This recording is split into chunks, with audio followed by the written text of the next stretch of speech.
Welcome back to Beyond Insights, the podcast where we explore the intersection of accounting, technology, and advisory so that you can build a future-proof firm and better business for your clients. I'm your host, Laurika.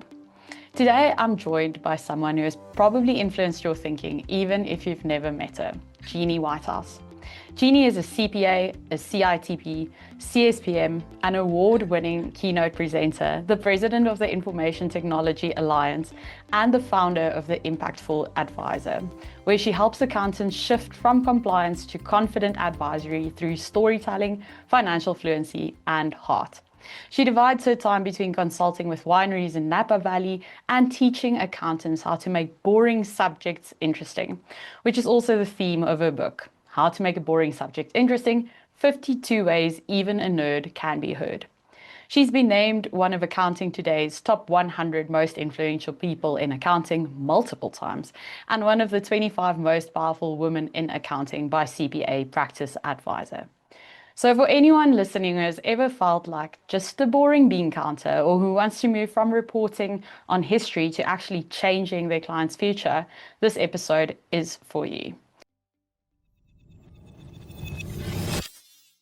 Geni, welcome to Beyond Insights, and thank you so much for joining us today. Thank you so much, Laurika. That was quite the intro. I appreciate it. And no matter how many awards and recognition you get, you still don't believe it internally. You're still thinking, what? Huh? What are they talking about? And it's that internal voice that we have to try to silence.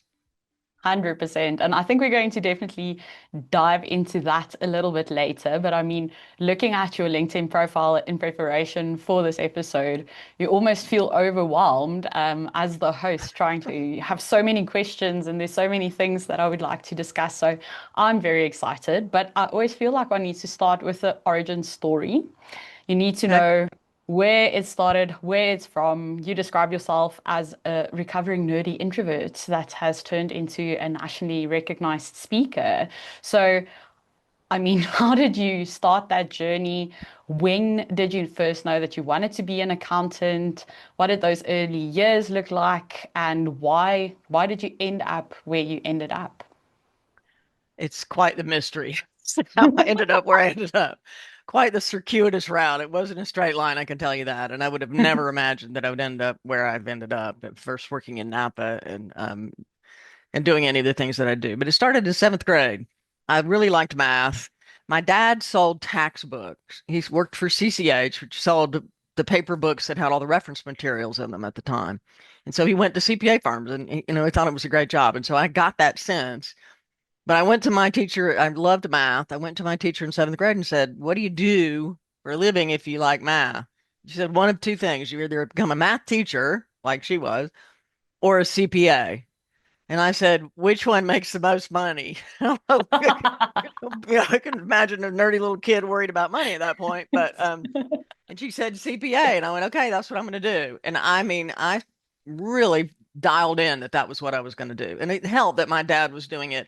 And I also would update these books. So every time a tax law would change, you'd have to take out the old tax law and update it with new pages. So I would help him. He'd pay me like 50 cents for it seemed like hours and I would do that for him. And I was like, I wonder what all this stuff means. Like, I remember thinking that this is cool. I wonder what all this stuff means.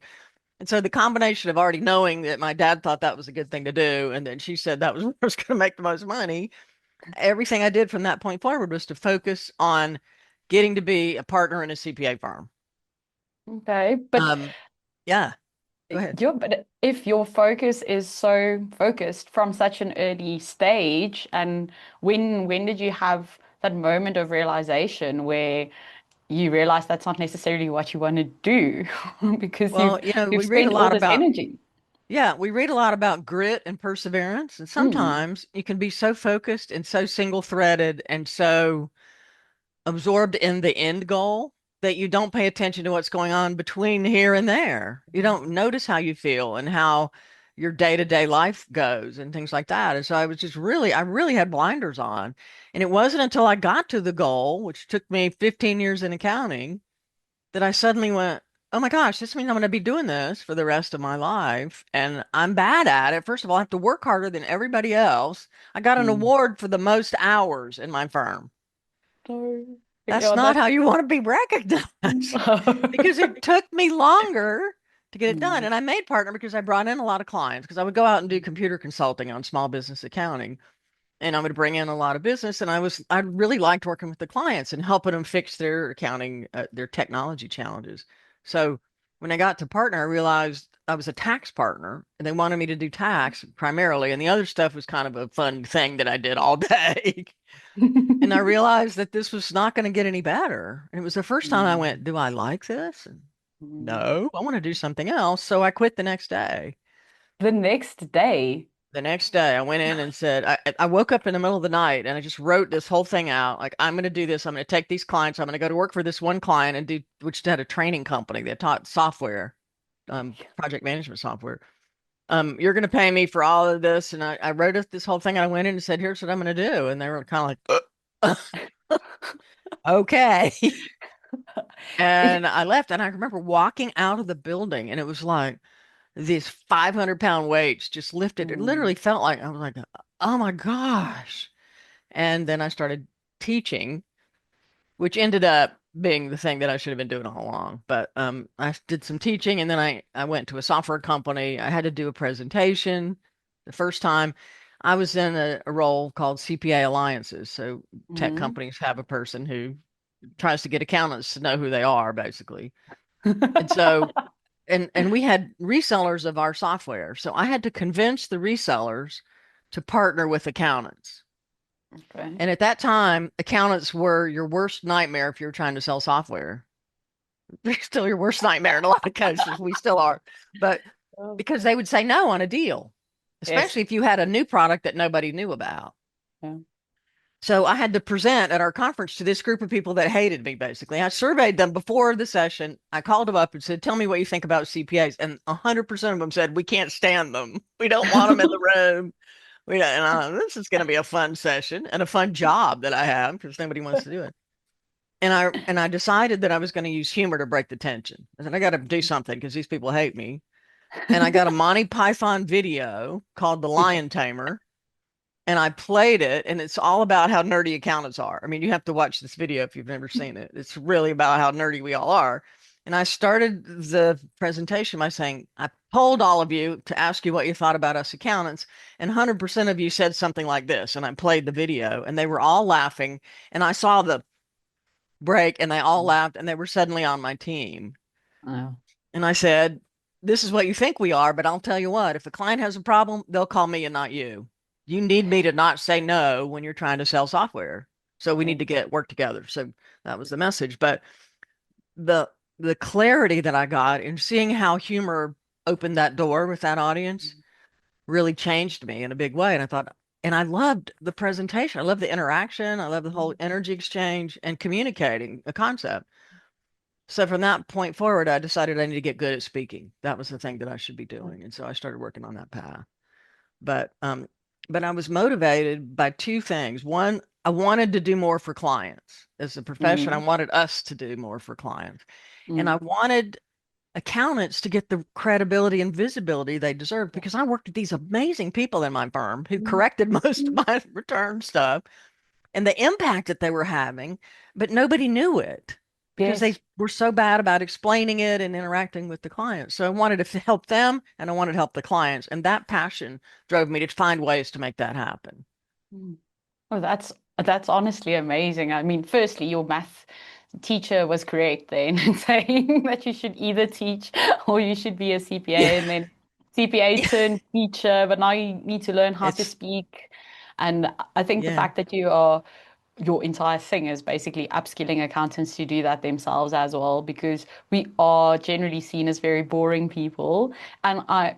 honestly believe it's because we're so bad at selling how much fun we are, if that makes sense. And not It necessarily is. fun, just we're bad at saying what we've done. We're known as grafters, we do things, we have grit, we're successful, we know taxes, but no one wants to really chat to you for fun because I think it's going to be boring. So That's how did you reframe that firstly for yourself, and then I mean, yes, using humor, as you mentioned, but how did you convince the people that you're speaking to that accountants aren't boring and that you need to be able to engage with them? And how did you find your voice in that sense? So you said I was a recovering introvert in my intro. Yes. I don't think I was ever an introvert. I think I was Okay. trying to pretend I was one so I could fit into the Ah, accountant mold. yes. So I was Which is really something an we all do. extrovert. Yeah, which is what we all do. I have to be professional at all times. I have Yes. to be this. I Yes. can't use humor because this is a scary, intense subject. I can't do all these things. I have all these boxes that I created for myself, which our profession Mm, does. mm, I can't wear, I remember I spoke at a conference and I had somebody say they couldn't wear their Converse tennis shoes because it wasn't professional enough when they went to a client. This was, a while ago when we were still wearing little suits and things like that. yeah. I mean, it would come forward from those days when I started in accounting, but we have this internal voice that says you got to Mm, be professional. You can't be funny because that's not mm, professional. And mm, what I realized with that presentation, I made a really good point with humor. mm, They didn't no longer respect me because I had a comedic element of what I was doing. So I yeah. decided, not long after that, I basically decided this is kind of a weird story, but my dad passed away suddenly right after that, Oh after I'd no. already started doing presentations. Mm, And I didn't know how to cope. I'm driving from, I have a 2 hour drive to get to where my mom and dad live to go to the funeral, basically. And I'm in mm, the car going, what can I do? How am I going to get through this? How am I going to mm, cope? mm, And I had done some presentations. So I can give his eulogy at his funeral and I'm going to make it funny. And so I talked about all the funny stuff that he did. He'd done a lot of things and he had a great sense of humor. And I did that, and while I'm standing there talking about him, I get this just overwhelming sense that I need to get good at this. I see the mm, power of this humor to break down barriers. The line between comedy and tragedy mm. is a very small Fine. one. And Yes. so people were able to experience their grief through the laughter. It was a very Mm, weird feeling that I had. And I thought, I've got to get good at this comedy thing because there's real power in it. mm. And so, again, the message was like, you need to get trained in stand-up comedy. In the middle of a funeral, dun, dun, dun, you need to get trained in stand-up comedy. But that's my dad. So I did. I went online, was training in stand-up comedy. There was a guy in Atlanta where I was who had a comedy workshop. He still does it, training a bunch of people to do stand-up. And it literally changed everything for me. It gave me comfort on stage, taught me how to use a Mm, mic, how to craft a story in a way that it brought more humor and all that stuff. And that gave me skills that I could use to break down barriers to learning, which is what all of this is about. How do I get concepts across both to the accounting profession and to their clients in a way that's mm. going to change lives, which is what we all want to do? How do I make a 100%. difference, especially in the lives 100%. of my clients? Yeah. No, I think what you're saying about learning how to speak and carry yourself and connecting with the audience, all of that is so important because if you don't have that connection to the audience and they don't understand who you are and where you're coming from, they're definitely not listening. Then everything you say is boring. Nothing will ever hit home because they're not open to you hitting home. So That's right. having, first preparing yourself and having the tools to actually speak about these, if we can call it boring Yeah. topics, you need to do that first. But I mean, why do you think it is that those accounting and financial conversations can sometimes feel so boring or maybe intimidating for clients and sometimes even for the accountant? Why do you think that's the case? Why do we struggle with it so much in our profession? Well, the first time I really understood what it felt like to be a client is when Mm, I moved from Atlanta to California and I started working with wineries. So, I okay. mean, Atlanta, I had Franzia in a box. You go there, you get a little tap, you fill up in the fridge. It's in a big cardboard box. You could get like 80 gallons for $5 or something. So, I mean, that was my wine experience. Mm, So before I started working with clients, I said, I've got to go to a winery and see what this is all about. So I went and mm, had a tasting at a mm, winery. And the winemaker came out and he holds up this glass and he starts describing all the technical aspects of this wine and all the mm, production and chemical reactions and all kinds of stuff, malactic fermentation, and they talk about alluvial fans and they do all this stuff. And I'm sitting there going, I am not drinking that, whatever that is. And there's this disease that makes it better. And Yes. and one winery said that the wine had an essence of cat pee, and I thought, I don't want that. I don't not who and how do you know what cat pee smells or tastes like? And but I sat there going, I feel so stupid. I'm not going to value this experience Mm. because of this lingo he's using that I don't understand. And I immediately thought, oh my gosh, this is what my clients feel like when I talk about GAAP and FASB and accrual Oh, accounting and depreciation and Section 179 and all of this stuff. And I do it to prove how smart I am. This guy mm. was trying to prove how smart he was. And what we should be doing is proving to the client how smart they are. Yes, It takes a 100%. complete shift in the way we present ourselves. But we are trained that we are the professionals, the experts with all the answers. I hear all the seminars about how to take your expertise. The Mm. client knows why. My client knows why. I don't, Yes. but I can help them give data to what they already know. And that is the major mindset shift that as a Mm. professional we must make to succeed, especially in a generation where AI is prevalent. Yes. Yes. Do you They think we can, are? yeah, Oh, go ahead. sorry, go for it. No. No, go I ahead. wanted to ask whether you think we are scared of seeming like we don't know enough when we speak to our clients. Do you think that's why we Oh tend my to shy gosh. away from making it easy and simple? So one of my careers in the middle of the transition from Atlanta to California was to sell an interactive dashboard to Mm. clients. And you could sit down and show them what they need to do, what levers to push to improve cash flow. And I found Yes. this thing and I went, again, the clouds parted just like it did that day I left. This is nirvana. If I have this Yes. tool and I sit across from a client and I show a CEO slide AR days, Yes. down so it's smaller and watch cash flow grow, I could literally Yes. show them on a screen. You have to fix Yes. AR days, you have to fix inventory on hand, you have to fix profitability, you have to fix these things, and you can see cash flow go. And when I show that to a client, they go, oh my gosh, Mm. well, I went around showing this to CPAs to get them to have these conversations with clients. And they all said, I'm not going to do that because I don't know how to fix AR days. And if I open a door Oh, to new okay. insights, then I'm going to have to be the expert on accounts receivable days. I'm going to have to help them show them how to reduce their marketing spend. I don't know Mm. marketing. I'm going to have to show them how to Mm. reduce COGS. I don't know how to do any of that. So I'm not going to show them these things because then they're going to Okay. know that I don't know anything about their business. And Okay. so it Okay. prevents us, if I don't know all the answers, I'm not going to open the doorway to a question Mm.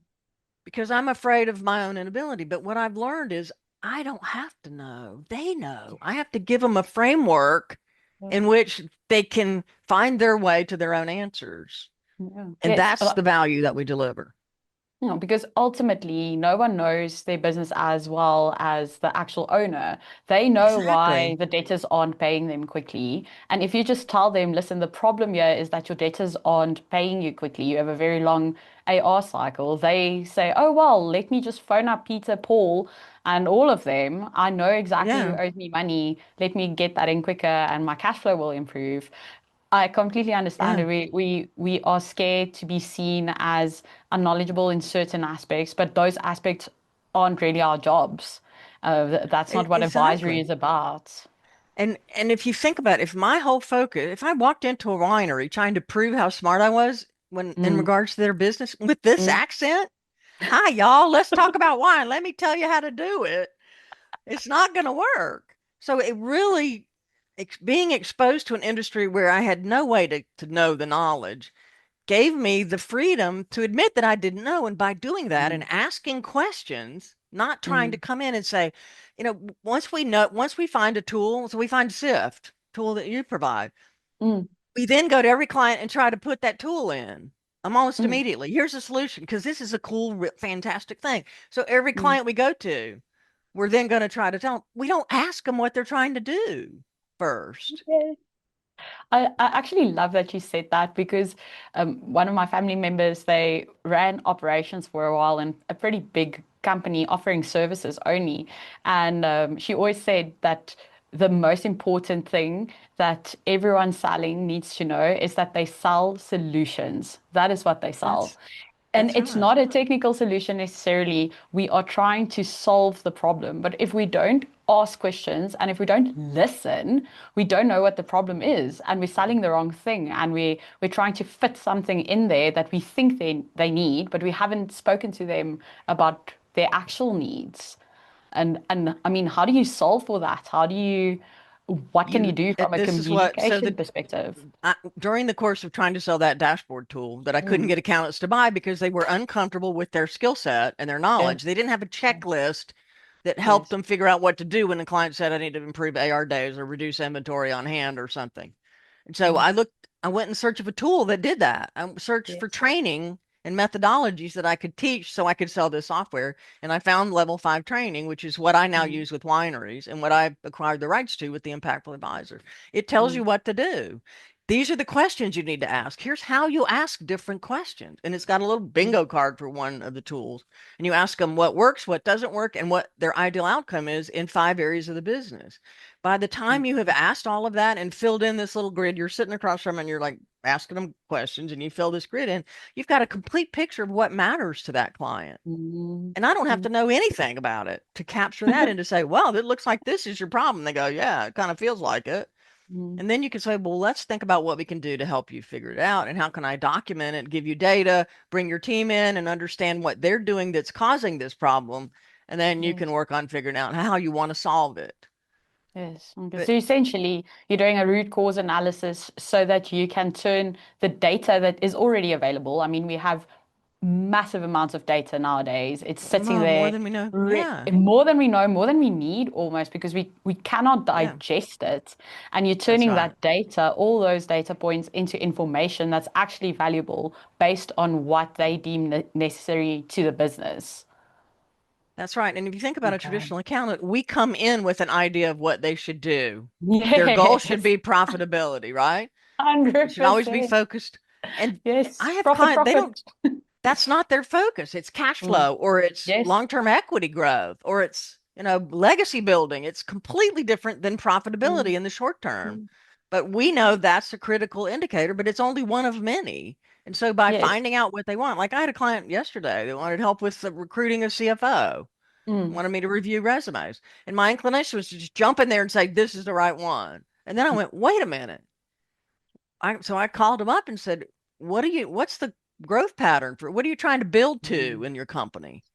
Are you trying to yes. build it to sell? Are you trying to do it to just grow? Are you trying to improve profit? What's the focus of the company? Because who you need in that seat is going to be very, very different. Mm, So we had a great conversation about, the legacy and owners looking to shift and people changing. And so we need somebody who can back us up in this particular skill set.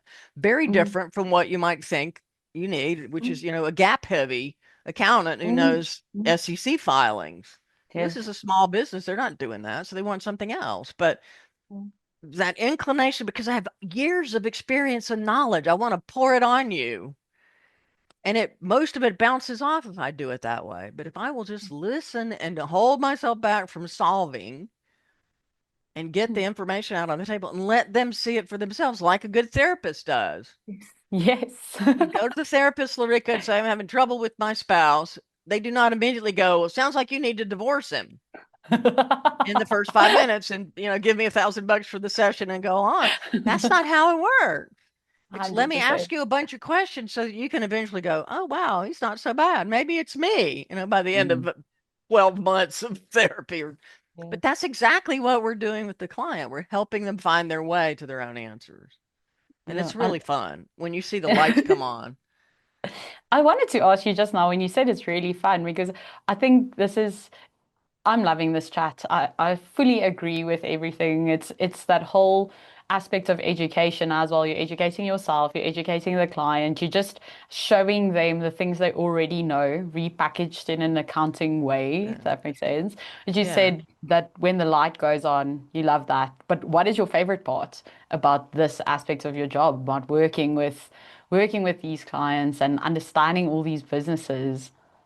So when I got the rights to the level 5 training, which is what I Mm, do, it was during COVID. I finally said, I've either got to stop talking about your toolkit, Edie. And Edie Osborne is the creator of this training that I found, and we've mm, become fast friends. And I've worked with her. I helped her take the training online. And during COVID, I finally went, I've been talking about your stuff all this time. I've been sending people to you, and they're coming to me to ask for help. And I don't have the rights to Mm. do anything. Yeah, yeah. So I acquired the rights to the training and took it online. And when I thought about what I wanted the business to be about, and I met with Madeline Reeves, who you might know, who's been in the space a long time, who Mm. has a creative agency, and she was going to help me do my website. And she said, "What is it that this means to you? What is Mm. it that's valuable about what you're doing?" And I kept going back to the word impact. Because Mm. for me, tax did not have an impact on that client business. The worst part of that, the thing that made me leave was not the hours or the work or the lack, it was the psychological burden of not being Mm. able to help that client. I would give them a Mm. tax return. They'd owe $50,000 and I knew they didn't Mm. have any cash and I had to say, Mm. here, good luck. I didn't know what Mm. to do to help them. But to be Mm. able to make an impact on the life of that client is what motivated me. And Mm. that's what I want to teach other people to do. So I believe that we're all put here, and especially accountants are here because they Mm. want to help. They're service providers who want to make a difference. And doing some of the stuff that we do traditionally doesn't. Mm. So I called the business the impactful advisor. And so that is where the joy comes in when you can see a team. And I train these teams in wineries, non-accountants. I teach them Mm. accounting concepts. I'm teaching a 3 hour class tomorrow to a bunch of winery folks who don't know what they're in for. It's 3 days, 3 hours each that they commit to come. At the beginning, I ask them, I do this vocabulary thing and say, these are the words y'all use that I don't understand, malactic fermentation and blah blah blah. I take that story from my life and I use it and I go, and these are the words I use that you don't understand. And we both Yeah. feel the same way. And I talk about balance sheet and I have them list all the words. And by the time we're done with that intro, they're like, okay, I can deal. This isn't going to be as scary as I thought. And then by the end of the class, they're looking at financial statements and telling me what's wrong. Yeah. So Yeah, and you did it's that in 9 hours in by nine taking that hours. fear away, Take the making it. fear away. Mm. They're not going to be bookkeepers, or maybe we're Mm. trying to recruit some, but but they're not afraid of the numbers anymore. And Yes. that is so cool to see a bunch of people talking about, the bottom line, and they're looking at EBITDA and doing all kinds of stuff, Yeah. and they're not intimidated anymore. So, I mean, I have those moments all the time, and I'm forever grateful that I get to do this. Mm. That's such a special story. I love that you like them not being intimidated anymore, not having this fear. And I think you Yeah, really make an impact in someone's life if they're not scared of something that they were scared of before. If you show them that yeah, this isn't actually scary. But I think that fear is it's everywhere, right? It's also a blocker for accountants. We have this fear of pricing our advisory services, which goes back to exactly, the imposter syndrome that you were speaking about a little bit exactly. earlier. We have the fear of not answering their questions correctly, the fear of actually losing clients. How do you address those fears? How do we get as a group of accountants to make that mind shift of not being so scared of all of those things? Well, the reason I have basset hounds all around me, basset hounds, Yes. first of all, we raised them when I was growing up. So the only Okay. dog I've ever had is basset hounds. We had two females, we bred puppies. But if you look at the basset hound, there's some things about them. First of all, they have big ears. They listen Yes. more than they talk. So that's part of my brand. But also, they ain't pretty. They're floppy, lazy, big old slow to the ground things.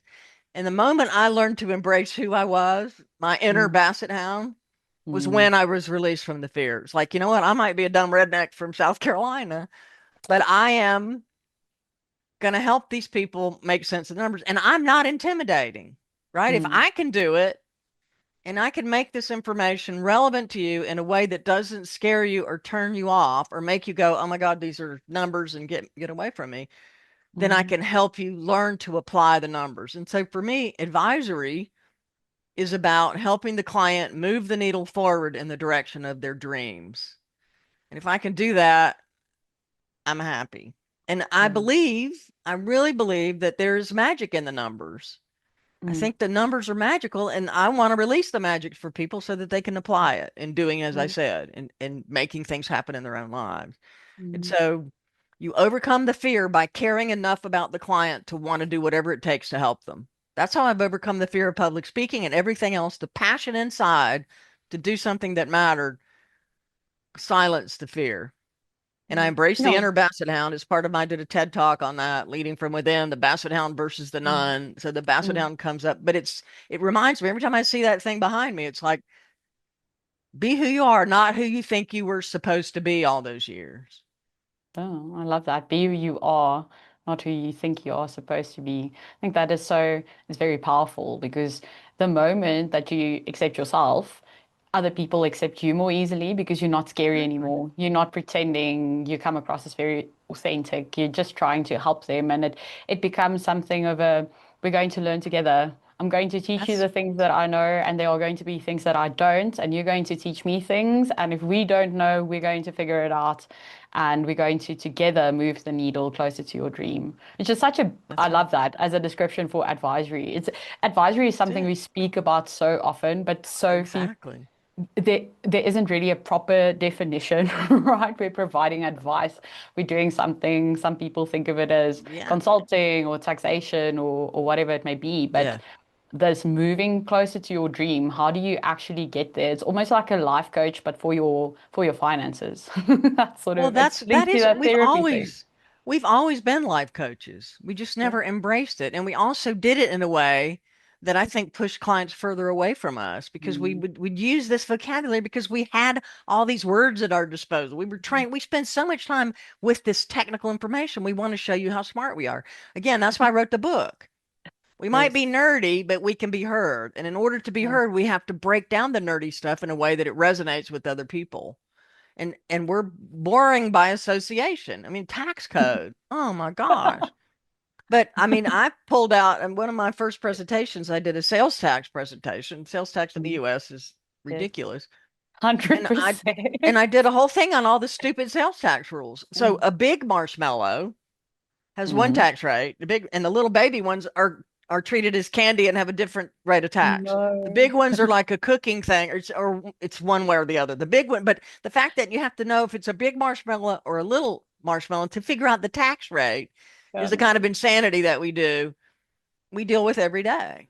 Yes. And so, you find a way to make it funny or interesting so that you can break through the barrier for people and get them and help them do whatever they're trying to do. But again, you got Mm. to ask that question. What is it you're trying to accomplish? Mm. And we Mm. also do the Simon Sinek why. We ask them, Oh, why are you a yes. winery? And tell me what passion it is that led you to do this. And many of them have forgotten it because they're trying to make the Mm. profitability happen or cash flow or whatever. Mm. And you need to get them back to what is it about this that motivates you to be putting up with all the pain and suffering that it takes to run a business. And when Yes. you can get that story, then you can help them align everything they do to that. You can check Yes. in with their budget and go, if this is what you say matters, why are you cutting your staff? If you say we want to be a high-end winery that has the best experience in the world, and you're hiring people from the Long John Silver down the street and paying them $5 an hour, you're not going to get Mm. there, right? So, Mm. No. And that checking in with the why, it's almost the same as you were saying, we're not who we are. We are who we think we're supposed to be. And if that's you right. lose sight as the winery, you focused on the profitability, you're not actually thinking about why you became a winery in the first place. It's the same thing. Yeah, You're not that's focused on right. who you are, you're focused on what you're trying to be. That's right. And then everything Yeah. sort of goes haywire. I'm It sure it's does. something you've seen, yes. You can completely lose track of what you're doing, and you can make yourself, if you're an owner, you can make yourself miserable trying to worry about all this financial stuff. And Yeah. many of them are because they got into business because they had a passion. There's a book called The E-Myth, The Entrepreneurial Myth. Mm. That talks about that. Somebody's really good Mm. at something, so they start a business, and then they have to be Mm. good at accounting and Yes. HR and all this stuff when they're a technical cabinet maker. Yes. So Yes. one of the things we can do is free them to do the cabinet making thing and help them Mm. provide the infrastructure that supports them in doing that. Mm. But we just don't, we just, we are burdened by our own high expectations of what we're supposed to be. Mm. Yes. And I think Fully. more and more people are releasing themselves from that burden, and it makes me very, very happy. There's lots of great things happening in our profession and lots of opportunity. AI is going to give us even more opportunity to do that. Oh, yo, what is your opinion on that? Where do you think we'll see AI first, and how do you think we'll be able to add more value using AI, or maybe Well, not using it, you know? over the years, I've been in the profession way too long. 1982, I started with Deloitte in tax, Yeah. and every time automation, a new thing. I mean, when computers first came out, which I hate to Yes. admit, I was working on mainframes. When PCs came out, it's going to Mm. eliminate our jobs.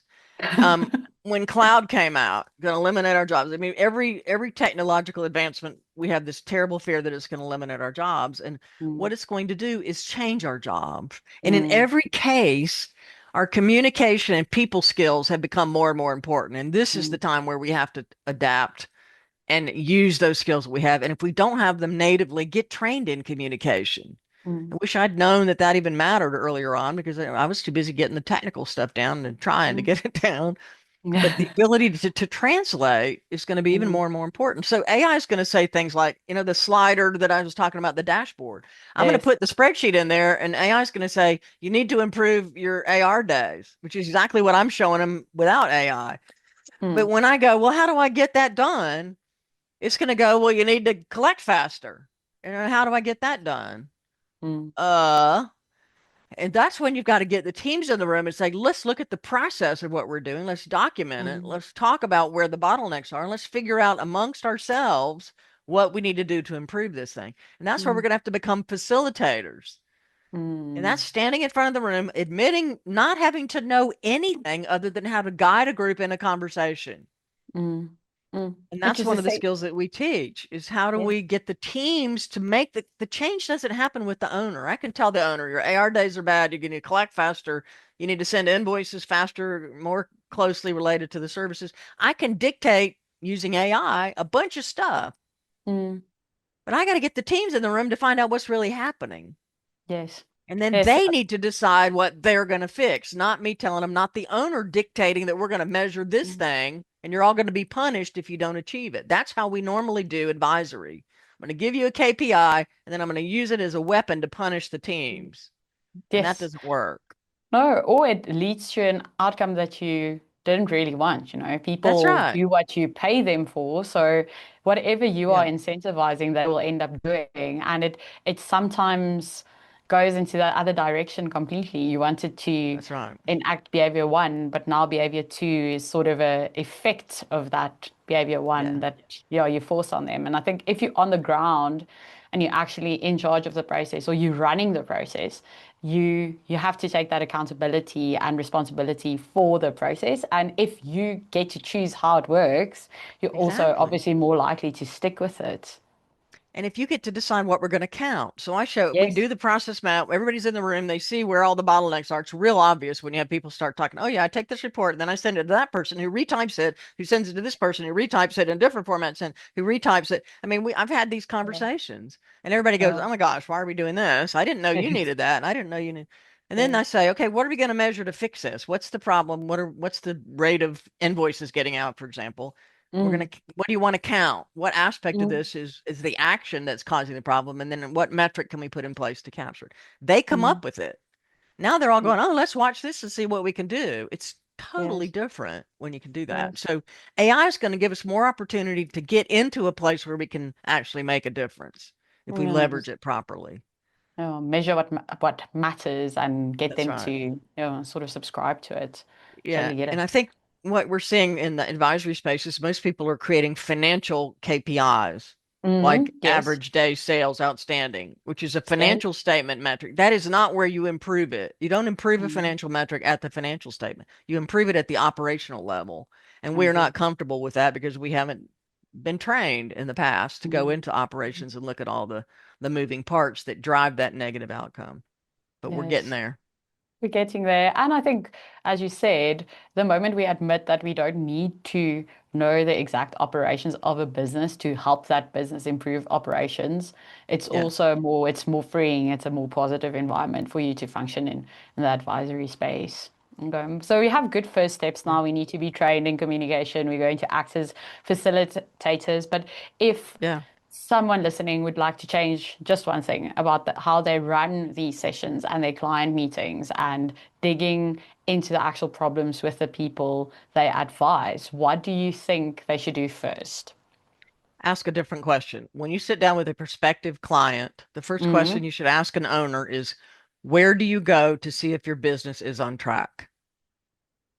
Oh, And that I is love not that. going to be, I'm sorry, Zero or Yeah, or QuickBooks the income or NetSuite statement. or any, Yes. they're not going into the accounting software. They are going No. somewhere operational. Like in my case, in a winery, they're going to their point of sale solution and running a Mm, sales report or they're going to their CRM to see how many proposals have been out or something else. They are not looking at the financial statements, which are at the end of the process. Find out where 100%. they're going. That's where the value lies for you. Align with that, help them get that information more easily in a better format, and then you can help them with the steps for improving whatever information they're looking at. But Mm, if we don't understand that and then ask them, okay, why are you in this business? So now I know where you go to see how you're doing. And now I want to get back mm, to what is it that got you doing this to begin with? And let's mm, remember that. And then let's see what our priorities are based on that. mm, And it will change everything for you. It sets your value at a different level just by asking different questions. mm. Oh, I think that is amazing. Is that also your best advice to any accountants listening, or what would you say your best advice is, the I, one thing that they need to really know? I think they need to focus on communication skills.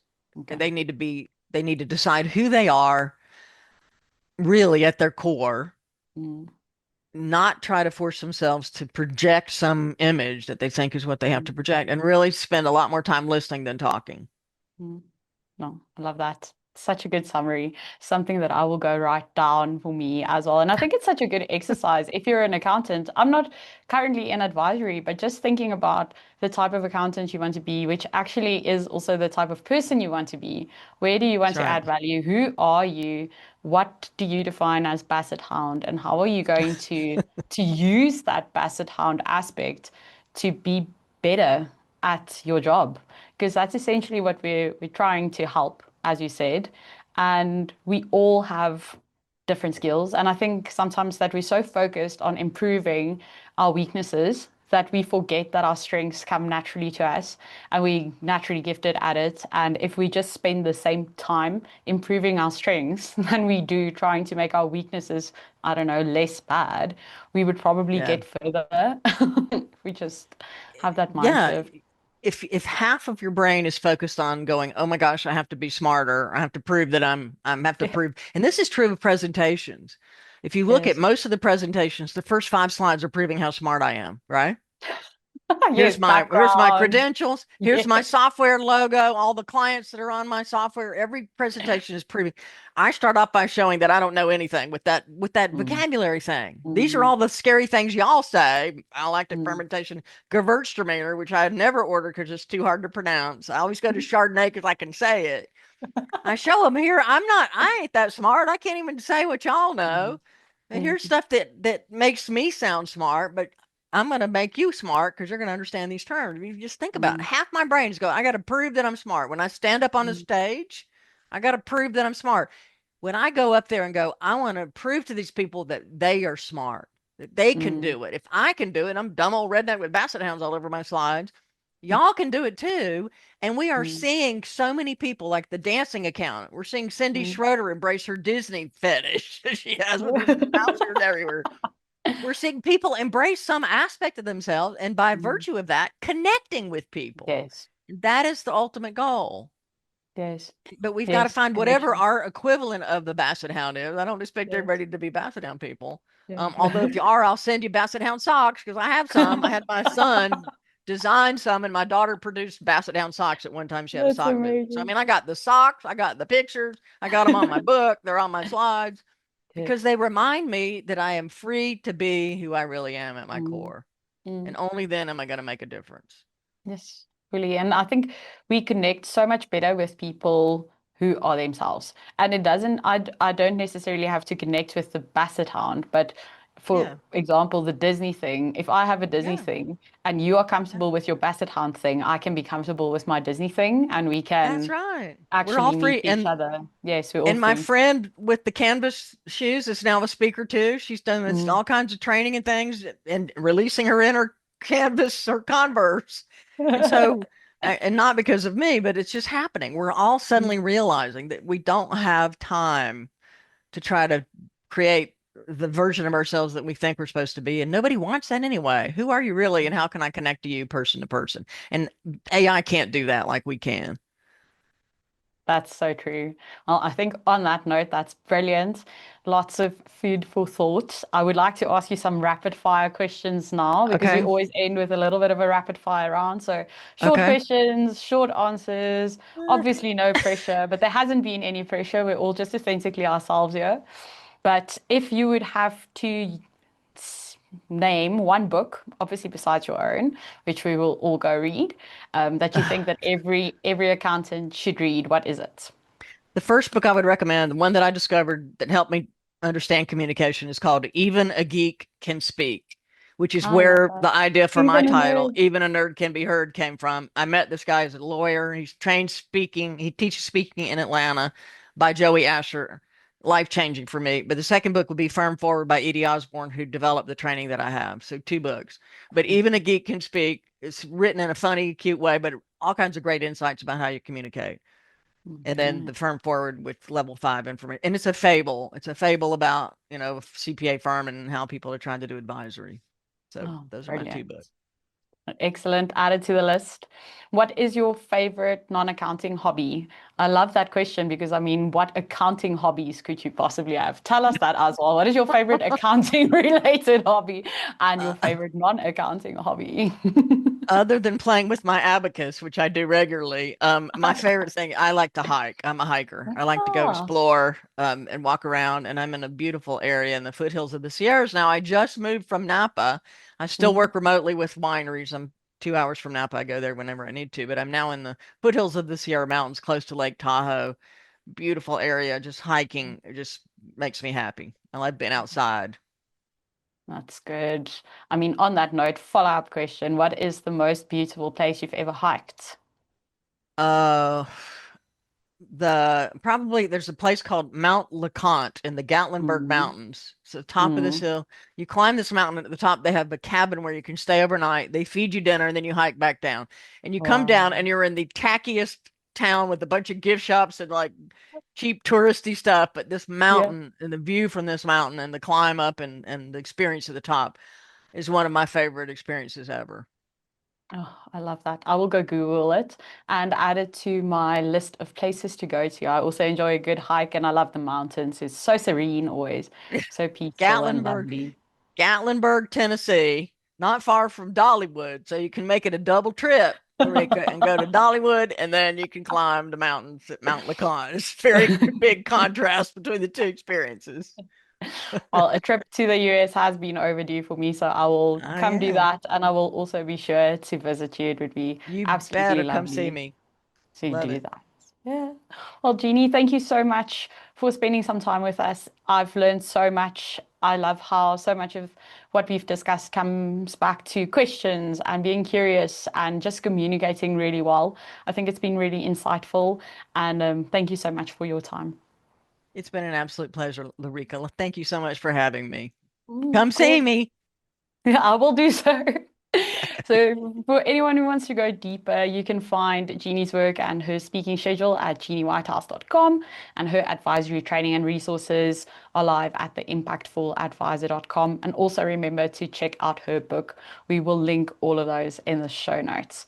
If you enjoyed this episode, please also follow Beyond Insights wherever you get your podcasts and share it with a colleague or a friend who is ready to move beyond compliance into true advisory. Thank you so much for joining, and we'll see you next time.